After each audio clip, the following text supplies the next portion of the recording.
Kata Darwin, manusia itu berasal dari kera.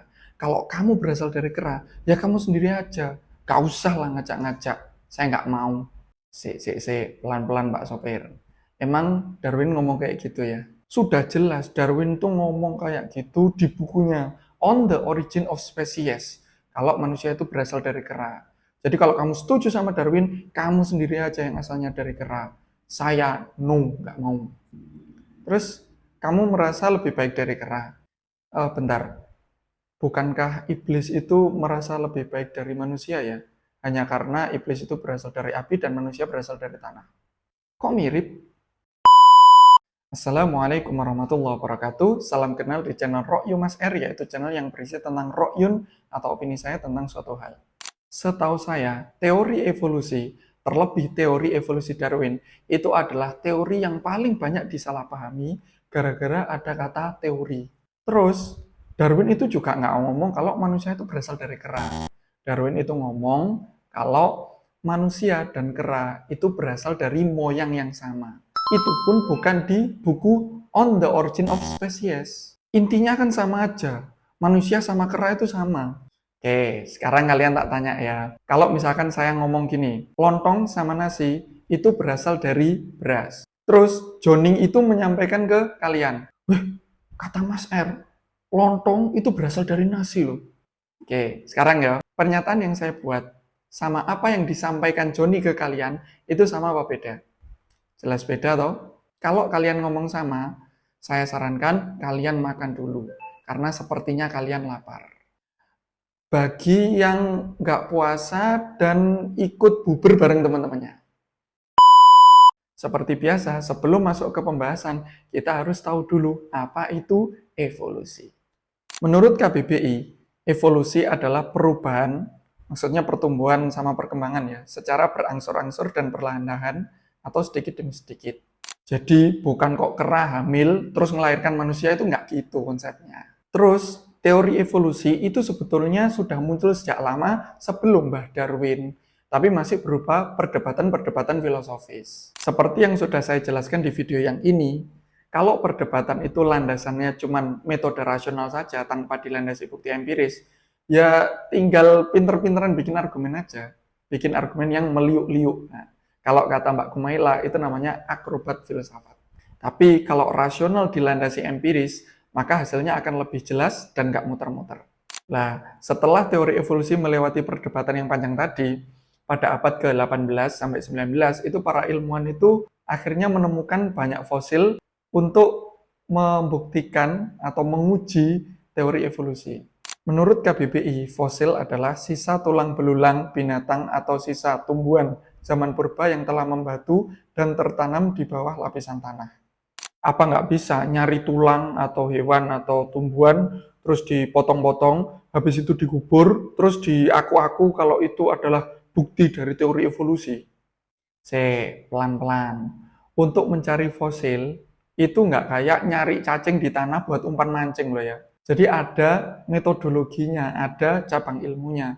Nama ilmunya adalah paleontologi. Nah, paleontologi ini berhubungan sama ilmu biologi, yaitu ilmu tentang makhluk hidup, dan juga geologi, yaitu salah satu cabang ilmu kebumian yang mempelajari tentang bumi dan segala isi di dalamnya.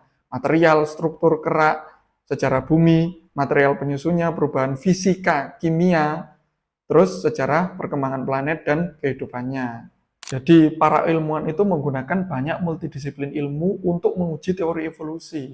Lah kok kita dengan entengnya ngomong, itu cuma teori. Sedangkan nilai sains kita jeblok. Kan angel, angel. Angel temen tuturamu. Angel temen tuturamu. Oke ya, jadi teori evolusi itu simpelnya gini.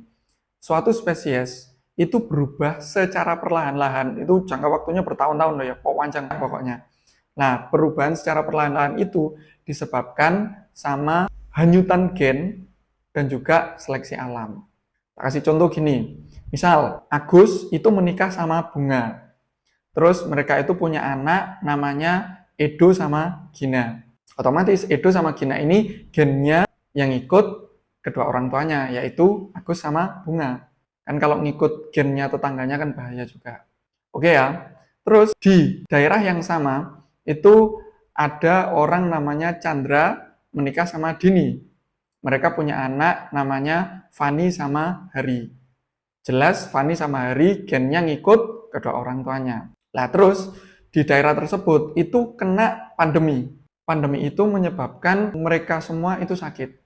Tapi si Gina sama Hari nggak mampu bertahan. Akhirnya mereka berdua meninggal dunia. Sedangkan di sisi lain, Edo yang anaknya Agus sama Bunga tadi itu bisa bertahan, bisa sembuh. Termasuk Agus sama bunganya itu. Habis itu Chandra sama Dini itu juga bisa bertahan. Terus anaknya Fani itu juga bisa bertahan. Singkat cerita, Edo sama Fani akhirnya menikah. Terus punya anak namanya Indra. Lah Indra ini gennya kan otomatis diwarisi dari Edo sama Fani. Yang mana Edo sama Fani ini diwarisi dari gennya kedua orang tua mereka. Singkat cerita begitu. Nah, pandemi tadi itu adalah salah satu bentuk seleksi alam yang mengharuskan suatu individu itu beradaptasi dengan lingkungan hidupnya. Seleksi alam ini bisa juga disebabkan karena perubahan kondisi alam ataupun diuber sama macan. Nah, misalkan kayak gitu. Lah, itu juga bisa. Nah, variasi-variasi yang masih bisa bertahan hidup dan beradaptasi, kayak Edo sama Fani, lah itu kan punya anak namanya Indra. Lah, itu yang dinamakan hanyutan gen. Sisanya nanti detailnya itu kalian baca sendiri di referensi yang saya cantumkan ya. Makanya kalau ada cowok yang kurang ganteng, terus mencari istri yang cantik, itu dia sedang memperbaiki keturunan. Walaupun dalam kacamata si istri ya memperburuk keturunan mungkin. Kembali ke evolusi. Dan evolusi tadi itu tidak hanya terjadi di Agus, Bunga, Chandra, Dini, Edo, Fani, Gina, Hari loh ya. Tapi semua makhluk hidup. Semua makhluk hidup. Makanya Mbah Darwin mengatakan kalau manusia sama kera itu punya nenek moyang yang sama. Nah, kan menurut teori evolusi, semua makhluk hidup itu kan berasal dari moyang yang sama, kan kayak gitu.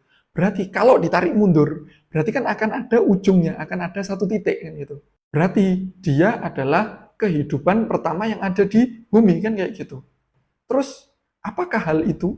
Tentu kita bahas di konten berikutnya ya guys. Salamun ala man ittaba'al huda.